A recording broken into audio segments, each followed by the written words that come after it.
Jem Cole came on Saturday. The Reverend is coming to see you, Trevor. Maybe he'll buy you. Do you think he will? Asked Trevor. He will when I've lit your fire and cleaned you up.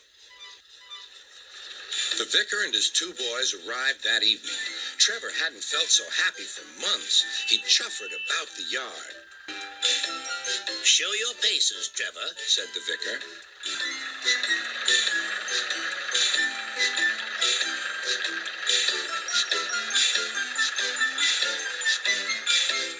Later, he came out of the office smiling. I've got him cheap, Jem, cheap. Do you hear that, Trevor? Cried Jem. The Reverend saved you. Beep, beep, whistled Trevor. Now Trevor's home is in the vicarage orchard, and he sees Edward every day.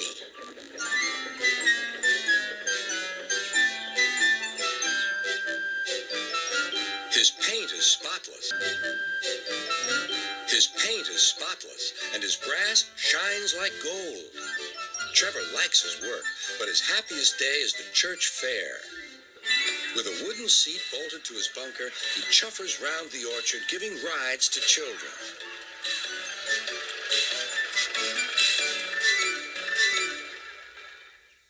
Long afterward, you'll see him shut his eyes, remembering. I like children, he whispers happily. Trevor the traction engine enjoyed living in the vicarage orchard. Edward came to see him every day, but sometimes Trevor didn't have enough work to do. I do like to keep busy all the time, he sighed one day. And I do like company, especially children's company. Cheer up, smiled Edward. Sir Topham Hatt has work for you at his new harbor.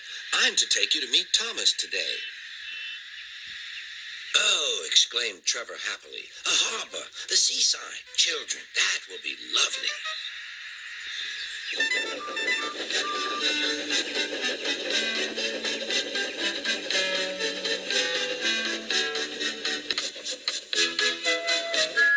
Thomas was on his way to the harbor with a trainload of metal pilings. They were needed to make the harbor wall firm and safe. Hello, Thomas, said Edward. This is Trevor, a friend of mine. He's a traction engine. Thomas eyed the newcomer doubtfully. A what engine? A traction engine, explained Trevor. I run on roads instead of rails. Can you take me to the harbor, please? Sir Topham Hatt has a job for me. Yes, of course, replied Thomas, but he was still puzzled. Workmen coupled Trevor's car to Thomas's train, and soon they were ready to start their journey.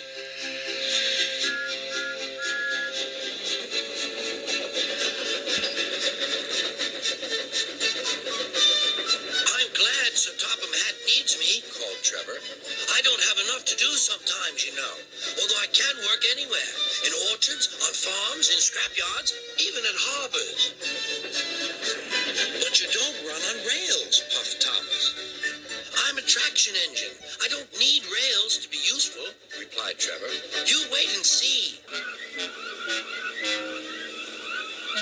When they reached the harbor, they found everything in confusion. Cars had been derailed, blocking the line, and stone slabs lay everywhere. We must get these pilings past, said Thomas's driver.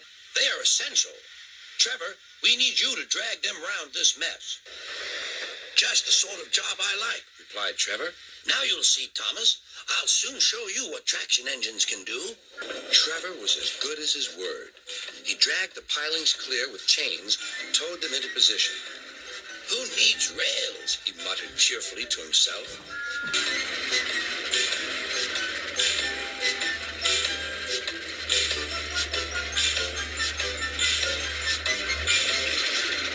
Later, Thomas brought Annie and Clarabelle to visit him. Thomas was most impressed. Now I understand how useful a traction engine can be. The coaches were full of children. Trevor gave them rides along the harbor. He liked this best of all.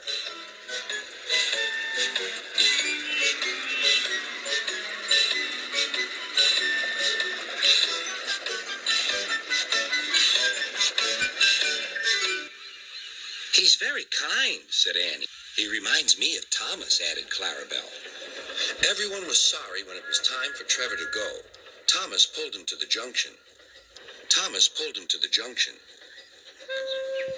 A small tear came into Trevor's eye. Thomas pretended not to see. He whistled gaily to make Trevor happy. "I'll come and see you if I can," he promised. "The vicar will look after you, and there's plenty of work for you now at the orchard, but we may need you again at the harbor someday." That would be wonderful, said Trevor. That evening, Trevor stood remembering his new friend Thomas, the harbor, and most of all, the children. Then he went happily to sleep in the shed at the bottom of the orchard.